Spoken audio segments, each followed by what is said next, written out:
वार्तालाप टीवी में आप सभी का स्वागत है। मैं हूं आपके साथ अब्दुल अहद आज़मी और आप देखना शुरू कर चुके हैं हमारा खास प्रोग्राम एक मुलाकात। आज हम मिलवाने वाले हैं अपने अपने साथी स्वयंसेवक के कार्यकर्ता यतिन जी से। जी, सबसे बहुत पहले तो बहुत मैं धन्यवाद। वार्तालाप टीवी में यतिन जी आपका स्वागत करता हूं। जी, धन्यवाद जी। यतिन जी, मेरे कुछ सवालात हैं। सबसे पहले तो मैं आपसे जानना चाहूंगा कि अगस्त में 5 तारीख को राम मंदिर की बुनियाद की ईंट रखी जाएगी, जिसमें खुद हमारे देश के जी, प्रधानमंत्री शामिल होंगे। ऐसा सब कुछ होगा कोरोना काल के इस दौर में, जहां पे इकट्ठा होना, गैदरिंग, सारी चीजें मना की गई हैं। आप इसे कैसे रूप में देखते हैं? आपकी क्या प्रतिक्रिया है इस पर? अभी जैसे कि इस समय चल रहा, कोरोना काल चल रहा और कहीं न कहीं सबके लिए जी बड़ा संकट की घड़ी है। लेकिन अगर आप देखेंगे, एक ये वैश्विक महामारी बन चुकी है और कहीं न जी कहीं जो आम लोगों की जो दिनचर्या है, आम जनमानस है, इस महामारी से बहुत ज़्यादा प्रभावित हुआ है। लेकिन कहीं न कहीं राइट। अगर हम आर्थिक दृष्टि से देखें तो इसको भी नकार नहीं सकते कि कहीं न कहीं जी आगे आने वाले समय में हमको इससे से निकलना भी है। इसलिए वे जी धीरे-धीरे आपने देखा है कि देशव्यापी जो लॉकडाउन लगा था, उसको हटाया गया और कहीं न कहीं सारी आर्थिक जो प्रक्रियाएँ थी, वो दोबारा पटरी पे आए और लोग कामकाज के लिए निकल रहे हैं। इस समय अगर प्रधानमंत्री जी का इस समय शामिल होना आप कैसे देखते हैं? ये बुनियाद के लिए शामिल होना, और खुद कहा जाता है कि नींव का पहला पत्थर या नींव का पहला ईंट उनके जरिए रखा जाएगा। आपकी इस पर क्या जी, जी। प्रतिक्रिया है? एक मेरी प्रतिक्रिया क्या, संपूर्ण हिंदू समाज, समस्त भारतवासियों का ये बड़ा हर्ष का विषय है। कितने लंबे जी अंतराल के बाद, इतनी लंबी कानूनी प्रक्रिया के बाद राम मंदिर जी। निर्माण की प्रक्रिया शुरू होने जा रही है। तो जाहिर ये है। बड़ा खुशी का विषय है। बात रही नरेंद्र जी मोदी जी की, तो जी जैसे अगर हम गांधी जी की बात करते हैं तो उनका राजनीतिक दर्शन था राम राज्य जी की स्थापना। तो जैसा वो राज्य चाहते थे, राम राज्य की स्थापना वो चाहते थे, तो अगर भगवान राम जी के मंदिर निर्माण में अगर मोदी जी जाते हैं तो इसमें किसी को कोई दिक्कत ही नहीं होनी चाहिए, तो बड़ा हर्ष का विषय है। और बात जी। रही जाहिर। मोदी जी का, क्योंकि कहीं ना कहीं वो देश के प्रधानमंत्री हैं, देश में पक्ष भी है, विपक्ष भी है। तो जी संपूर्ण देश में कहीं ना कहीं पक्ष में भी बोल रहे हैं, कुछ लोग उनके विपक्ष में हैं। लेकिन मेरा एक स्वयंसेवक के तौर पे, एक राम भक्त के रूप में यही कहना है कि आज अगर आप नरेंद्र मोदी जी का अगर आप प्रारंभिक जीवन देखेंगे तो उन्होंने अपना जी। जीवन एक स्वयंसेवक के रूप में शुरू किया था। 1972 में वो संघ के प्रचारक बड़े और उन्होंने निस्वार्थ भाव से अपने पूरे जीवन को समाज के लिए समर्पित कर दिया। उनको कभी नहीं सर पता था कि किसी समय वो प्रदेश के। जी, जी सर, बहुत सारे लोगों का मानना है कि इस दिन को, इस मुहूर्त को अशुभ मान रहे हैं। उनका मानना है कि ये मुहूर्त जो है बुनियाद के लिए शुभ नहीं है। आपकी क्या प्रतिक्रिया है या आपकी क्या राय है इस पर? लोगों का मानना है कि ये जो मुहूर्त निकाला गया है ये अशुभ है। जी। देखिए, हिंदू समाज में ये माना जाता है कि कोई भी काम अगर राम जी का नाम लेके करते हैं तो शुभ ही होता है। जी जी। हिंदुस्तान के फिर कण कण अ, में फिर राम जी का फिर निवास। फिर फिर सर, मुहूर्त का कोई मतलब नहीं है? नहीं, है अपना। अगर आप ज्योतिष शास्त्र के अनुसार देखें, वैदिक जी वैदिक के अनुसार देखें, तो कहीं ना कहीं कर्मकांड का भी एक महत्व है। लेकिन जी जी अगर आप देखेंगे जहाँ राम जी का नाम आ जाता है तो हर चीज शुभ माना जाता है। और फिर जी वैसे सावन का महीना चल रहा है, आप जानते ही हैं। जी और ये बड़ा श्रेष्ठ दिन होता है महादेव के लिए। अगर आप रामायण पढ़ेंगे तो उसमें भगवान भगवान राम जी जब लंका में युद्ध करने जाते हैं और रामेश्वरम जी। उन्होंने शिवलिंग की स्थापना करते हैं, तो कहते हैं हम्म। कि रामस ईश्वरम यस सा रामेश्वरम। रामा, भगवान हनुमान जी पूछते हैं कि आप इस शिवलिंग का नाम किसको देंगे, तो कहते हैं कि जो राम के ईश्वर है उन्हें उसका नाम रामेश्वरम देंगे। तो राम के नाम पर तो कोई भी काम आप करेंगे, किसी दिन करेंगे, वो सब शुभ ही माना जाता है। हाँ, वो कोई भी दिन हो, उससे मुहूर्त ज्यादा उसमें असर नहीं करता बिल्कुल अगर हम बिल्कुल। राम के नाम पे करते क्योंकि हैं। आप देखेंगे कण कण सर में दूसरी। राम जी का। जी। यहाँ पे दूसरी बात ये है कि इसी बीच हमने देखा कि मुरली मनोहर जोशी और लालकृष्ण आडवाणी जी से बाबरी मस्जिद ढहाने का के आरोप में उनसे पूछताछ की गई और पूछताछ करके एक क्या नाम है उनसे एक रिपोर्ट ली गई। तो इस पे आपकी दोनों लोगों से पूछताछ की हाल ही में भी? देखिए, देश में अपनी संवैधानिक प्रक्रियाएं चलती रहती हैं। ये जी कानूनी प्रक्रिया का एक अंतिम चरण है। जिस विषय के लिए जी। उनको बुलाया जा रहा है उस विषय की इस समय कोई चर्चा नहीं है। उस विषय पे तो निर्णय, सुप्रीम कोर्ट का निर्णय आ चुका है और दोनों पक्षकारों जाहिर ने है वो आ चुका है। शायद ये कहा भी है कि उस समय उस दिन हम वहाँ पे मौजूद भी नहीं थे, और उन्होंने स्पष्ट किया है कि कोई भी ऐसा कोई हमारा कोई स्टेटमेंट नहीं था। उस दिन विध्वंस के दिन हम वहाँ पे मौजूद नहीं थे। तो एक तरह से राजनीतिक जो उस समय हस्तक्षेप लगाए गए थे, उनके ऊपर दोषारोपण किया गया था, उसी का एक कानूनी पक्ष है जिस प्रक्रिया से वो गुजर रहे हैं। सर बात राजनीति राजनीति की आती है तो ऐसा कहा जाता है कि बीजेपी ने राम मंदिर का मुद्दा बनाकर हमेशा अपनी राजनीतिक रोटियां सेकी है। क्या अब भी बीजेपी की जी जी। राजनीतिक रोटियां इसके जरिए सेकी जाएंगी? और अगर सेकी जाती हैं तो आरएसएस के कार्यकर्ता के रूप में आप या आरएसएस उस पर क्या प्रतिक्रिया लेता है, या आरएसएस का क्या कहना होता है अगर बीजेपी अब भी इस पे राजनीति करती है? क्योंकि मामला ये कोर्ट के जरिए क्लियर हो चुका है, मंदिर की नींव रखी जा रही है, सारी चीजें साफ हैं शीशे की तरह। अब आरएसएस इस पे क्या प्रतिक्रिया लेता है अगर बीजेपी आगे भी इसका राजनीतिक इस्तेमाल करती है? देखिए, अगर आप रामायण पढ़ेंगे तो जी गोस्वामी तुलसीदास कहते हैं कि श्री राम मैं सब जग जाना, कि राम जी का नाम लेने से सारे काम सफल हो जाते हैं। तो जी अगर कोई व्यक्ति हो, आप खुद एक इंसान है, अगर आप अपनी व्यक्तिगत आकांक्षाओं के लिए अगर राम जी का नाम लेते हैं, अगर आपकी सिद्धि होती है, आपको आर्थिक लाभ होता है, आपको निरोग पूर्ण जीवन मिलता है, कुछ भी आपको फायदा होता है, अगर राम जी का नाम लेने से बीजेपी को कुछ सफलता मिलती है या फायदा मिलता है, तो इसमें मुझे लगता है किसी को सर। दिक्कत नहीं होनी चाहिए, क्योंकि इसमें तो सर ये कोई भी राम जी का नाम ले राम जी सकते हैं। सर राम जी सिर्फ बीजेपी के साथ नहीं है, राम जी सारे हिंदू समाज के लिए, या फिर दूसरे वो लोग सारे जो राम हिंदू जी में समाज आस्था के रखते लिए। हैं, या फिर भी मैंने क्या कहा दूसरे है? वो तमाम लोग, दूसरे धर्मों के तमाम लोग जो राम जी में आस्था रखते हैं, उनके लिए भी राम जी का नाम एक शुभ है। लेकिन कहीं ना कहीं हम देखते हैं इलेक्शन के दौरान जब चुनाव आता है तो बीजेपी ये मुद्दा हमेशा उठाती रही है, हमेशा उसका राम मंदिर को लेकर, चूंकि अब मामला क्लियर हो चुका है। तो आगे वही मेरा सवाल है कि क्या इसका एक्शन लिया, एक तो आस्था के रूप में नाम लेना, हर मौके पर हम एक दूसरे से मुलाकात करते हैं, राम जी का नाम लेते हैं, वो एक आस्था है, लेकिन इसका चुनावी पहलू जब वो सामने लेकर आते हैं तो आपकी क्या प्रतिक्रिया है कि आरएसएस क्या अब भी उन्हें इजाजत देता है या आरएसएस उसकी मुखालिफत करेगा? देखिए, जब देश में चुनाव होता है तो सब एक ही रंग में रंग जाते हो, चाहे बीजेपी हो, चाहे जी कांग्रेस हो, चाहे कोई भी दल हो। कहीं ना कहीं सब जी लोग अपनी राजनीतिक रोटियां सेकते हैं।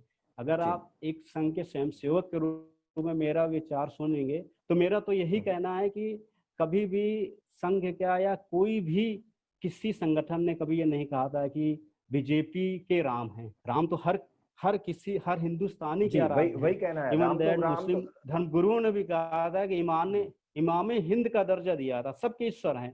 तो इसमें कोई ऐसा नहीं कि कांग्रेस वाले राम का नाम लेंगे तो लोग उनको मना करेंगे। लेकिन प्रश्न ये है कि अगर कोई दल राम जी का नाम ले रहा है, कोई दल राम जी का नाम लेना ही नहीं चाह रहा, तो खाइयां कहीं ना कहीं कुछ तो पैदा की गई हैं, दरार पैदा की गई हैं। राम जी का नाम तो हर कोई लेता है। हम सुबह जगते हैं तब राम जी का नाम लेते हैं, काम सर करते हैं ये भी राम तो जी का कहना नाम है, लेते हैं, शाम सर को ये सोते भी हैं तो तब राम कहना जी है का कि नाम लेते हैं। राम जी का राम जी नाम का नाम लेने हम में कोई राजनीतिकरण सुबह नहीं होना उठने से चाहिए। राम जी का नाम हम सुबह उठने से लेकर रात के सोने तक ले सकते हैं, लेकिन आखिर चुनाव जी के जी। वक्त ही ये नाम सबसे ज्यादा क्यों आता है मीडिया के सामने? राम जी का नाम हम सुबह उठने से लेकर रात के सोने तक, हम अपने हर खुशी के मौके से लेकर हर तकलीफ में राम जी का नाम ले सकते हैं और लेना चाहिए, चूंकि हमारी आस्था है इसलिए लेना चाहिए। लेकिन ये नाम आखिर चुनाव ही के दौरान क्यों आता है, वो भी महज एक पार्टी के साथ? ये एकदम जग जाहिर सी बात है। ये इसमें ना मैं कह रहा हूं या फिर या मेरे या किसी एक के विचार हैं, ये एकदम जग जाहिर सी बात है कि राम जी का नाम सिर्फ एक पार्टी के साथ आमतौर पे आता है, वो भी चुनाव के दौरान। बिल्कुल, अगर आप देखेंगे तो मर्यादा पुरुषोत्तर राम, जी जिन्होंने उत्तर भारत से लेके दक्षिण भारत तक हर समाज, हर वर्ग, पंथ के लोगों को गले लगाया और सबको जी मर्यादा के सूत्र में बांधा। तो जाहिर है। कहीं ना कहीं एक आराध्य के रूप में सबके बीच में माने जाते हैं। जी लास्ट 40 वर्ष से राम मंदिर का मुद्दा चल रहा था, 1989 में राम जन्मभूमि आंदोलन हुआ, शिलान्यास हुआ, इसके बाद बाबरी विध्वंस का मुद्दा आया, लगातार कानूनी प्रक्रिया चलती रही। तो कहीं ना कहीं हिंदू समाज में भगवान राम जी को लेके, आस्था को लेके इतना बड़ा प्रश्न चिन्ह था। कोई भी राजनीतिक दल इस पे खुलकर अपना पक्ष रखने के लिए तैयार नहीं था। तो कहीं ना कहीं आपका कहना है कि राजनीति जब कोई चुनाव होता है तो उनका नाम लिया जाता है, उनका उपयोग में लाया जाता है। संघ का अपना मत था कि राम जी किसी राजनीतिक दल से बंधे नहीं हैं। कोई भी राजनीतिक दल राम मंदिर निर्माण के लिए पहल कर सकता है, उसमें सहयोग कर सकता है और उसके नाम को उपयोग कर सकता है। अगर किसी का अगर काम हो रहा है तो राम जी का नाम लेने में कोई परहेज नहीं, चाहे वो पक्ष हो, चाहे विपक्ष हो, चाहे किसी भी दल के पार्टी हो। लेकिन सर हमेशा हम देखते हैं कि संघ और बीजेपी दोनों को हम एक सिक्के के दो पहलू से, आमतौर पे सोसाइटी और समाज लोग हमेशा संघ और बीजेपी को एक सिक्के के दो पहलू के तौर पे नजर आते हैं, हमेशा देखते हैं। आप इसमें क्या सोचते हैं? क्या संघ सिर्फ एक विचारधारा है, उसका किसी पार्टी से कोई लेना देना नहीं है, या हकीकत में एक पार्टी से लेना देना है जो कि बीजेपी है? आप इस पे क्या सोचते हैं? अगर आप संघ की बात करेंगे तो संघ एक पारिवारिक संगठन है जी। संघ का काम है समाज में व्यक्तित्व निर्माण करना, समाज में व्यवस्था परिवर्तन का करना नहीं है, समाज का परिवर्तन करना है। व्यवस्था परिवर्तन का काम है सरकारों का। तो संघ लगातार अपने इन 94 वर्षों में समाज परिवर्तन का कार्य कर रहा है। लेकिन जो संघ की एक विचारधारा है, अगर उस विचारधारा से मैच करता हो, कोई दल अगर कार्य करता है तो संघ हमेशा सहयोग करता है। आप अगर 1962 की बात करेंगे, चाइना वार में, तो उस समय संघ ने काफी सहयोग किया था, कांग्रेस की सरकार थी। तो संघ तो देश निर्माण में जो भी आगे आएगा उसके सहयोग में हमेशा पीछे से खड़ा हुआ है, वो चाहे बीजेपी हो, चाहे कांग्रेस है, या कोई भी दल हो। जी सर, आपका कहना है कि संघ जो है वो देश निर्माण के लिए समर्पित है। जाहिर जाहिर सी बात है, अगर संघ देश निर्माण के लिए समर्पित है तो राम मंदिर का मुद्दा हमेशा देश में विवादित रहा है, हमेशा इसकी वजह से हम समाज में बिखराव नजर आया है। आप समाज की अमन शांति, जी सर मुझे मुझे मुझे अपने सवाल रखने दीजिए कि हमेशा संघ या राम मंदिर के मुद्दे को लेकर समाज में हमें बिखराव नजर आया है। आज ये मामला क्लियर हो चुका है, कोर्ट ने, हमारी संविधान ने उसको क्लियर कर दिया है। आज इसमें कोई भी जाहिर तौर पे कोई विवाद नहीं है। अब देश में अमन शांति बरकरार रखने के लिए संघ क्या सोचता है? क्योंकि जो बहुत बड़ा मुद्दा था वो खत्म हो चुका है इस वक्त। तो देश क्या सोचता है या संघ क्या सोचता है, या संघ के अपनी क्या राय है देश में अमन शांति लाने के लिए? जो कि जब संघ देश को समर्पित है तो जाहिर सी बात है उसका सबसे पहला चाहिए देश की शांति और अमन को बरकरार रखने के लिए। जी, इस विषय को समझने से पहले अगर आप संघ की बात करेंगे तो संघ के 3 महत्वपूर्ण मुद्दे थे। पहला था राम मंदिर का निर्माण, दूसरा मुद्दा था जम्मू कश्मीर से धारा 370 को हटाना, तीसरा मुद्दा यूनिफॉर्म सिविल कोड। लेकिन जब भी राम मंदिर का मुद्दा आता है तो कुछ निजी राजनीतिक पार्टियां, कुछ निजी स्वार्थ के लिए राजनेता जो इस मुद्दे को तोड़ मतोड़ कर कुछ विशेष वर्ग के बीच में, कुछ विशेष समुदाय के बीच में कहीं ना कहीं एक खाही पैदा करने की कोशिश करते थे, जिसके वजह से समाज में इसके प्रति कुछ लोग पक्ष में थे, कुछ लोग विपक्ष में थे, समाज में बिखराव आता गया। संघ का भी ये मत था कि मर्यादा पुरुषोत्तम श्री राम जी का मंदिर का निर्माण कानूनी प्रक्रिया से होनी चाहिए, और वो अदालती कार्रवाई आपने देखा 20 वर्ष से चलती रही, और अंत में निर्णय 5-0 से आया और सर्वसम्मति से पूरे देश ने इसको स्वीकारा। किसी भी पक्ष के लोगों ने विरोध नहीं किया। कुछ लोगों ने विरोध के स्वर उठाए थे, लेकिन कहीं ना कहीं उन्हीं के समाज के द्वारा उनको समझाया गया कि अब सब कुछ ठीक है, सबके सर्वसम्मति से निर्णय हुआ और सबको स्वीकार है। और आज ये खुशी का विषय हर वर्ग के लिए कि भगवान राम जी का भव्य मंदिर निर्माण हो रहा है।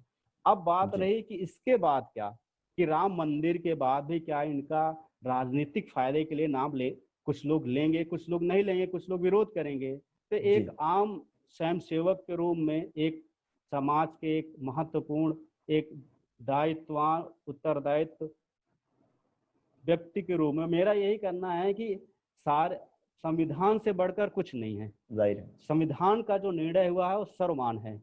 अब इसके बाद किसी का किसी तरह का विरोध नहीं है।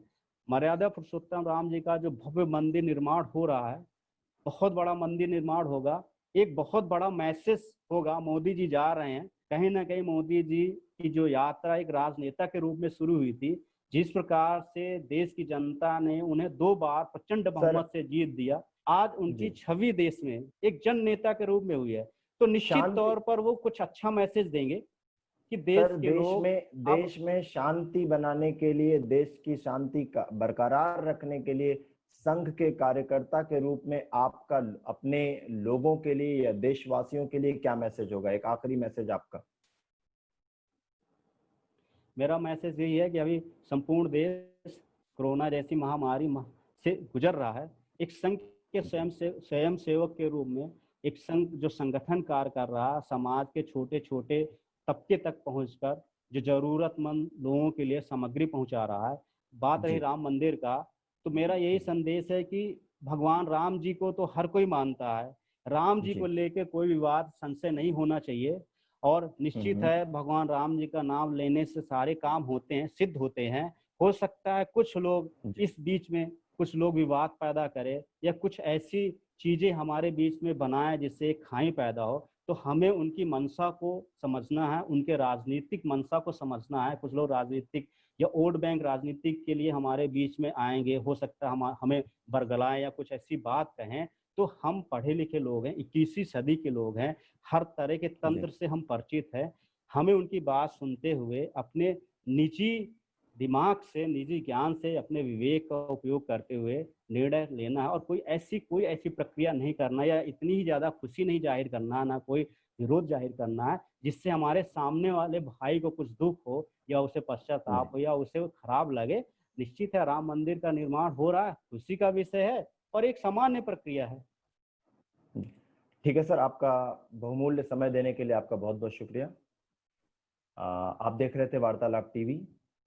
वार्तालाप टीवी के इस खास प्रोग्राम एक मुलाकात में हम सभी शामिल होंगे अगली फिर किसी एक खास मुलाकात के साथ, जहां हम इस प्रोग्राम में जहां हम शख्स नहीं शख्सियत से मुलाकात करते हैं। धन्यवाद।